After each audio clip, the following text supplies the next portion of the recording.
My name is Rachel Williams, and I'm a licensed marriage and family therapist. I was a senior in college when I was asked to go see a therapist by my resident director because I was a resident assistant, and she said, hey, you've got some difficult dynamics on your floor, just go see somebody just to get some insight.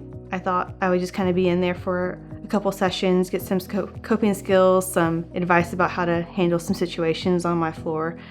But that's not what happened. We didn't really talk about the residents at all. And I realized, hey, I'm 20 years old. I'm about to graduate from college and I am scared to death. My therapist was great about reflecting that back to me and pointing that out. Hey, you have some anxiety and let's talk about that. In this conversation and this time we had together, she said, hey, you realize you're pretty insightful. Have you thought about being a therapist? And I thought, I'm about to graduate. So no, I haven't. I'm a communications major. I'm going to be a journalist. Like, where's this coming from? But that stuck with me. Ultimately, I went through my 20s, and like most of us do, and it was really difficult figuring out who you are and what you want to do with your life. And you have this degree, and it's not fitting quite right. And I knew I wanted to go back to school, and this memory of this conversation from years ago came back, and I was like, hey, maybe there's something to that. So that's kind of how I ended up here.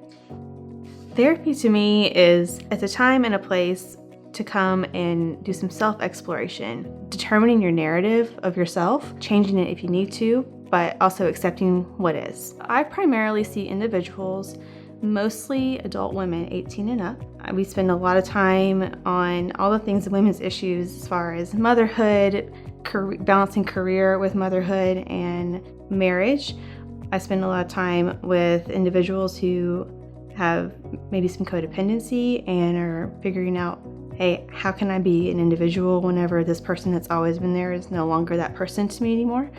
So a lot of that empowerment work is what I do. I'm a human too. I'm not going to judge you for your decisions that you're making. It's not my job. I believe that you are the expert in your own life. It's not me.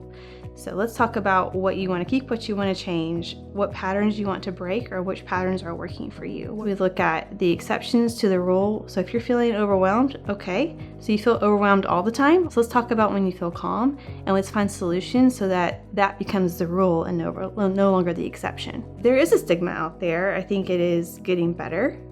Therapy is seen as a positive thing, as opposed to, oh, then if you're going to therapy, what's wrong with you? Which I think is what a lot of people feel. So it doesn't mean anything's wrong with you. It just means that you need a place to land and take a breath, and that's okay.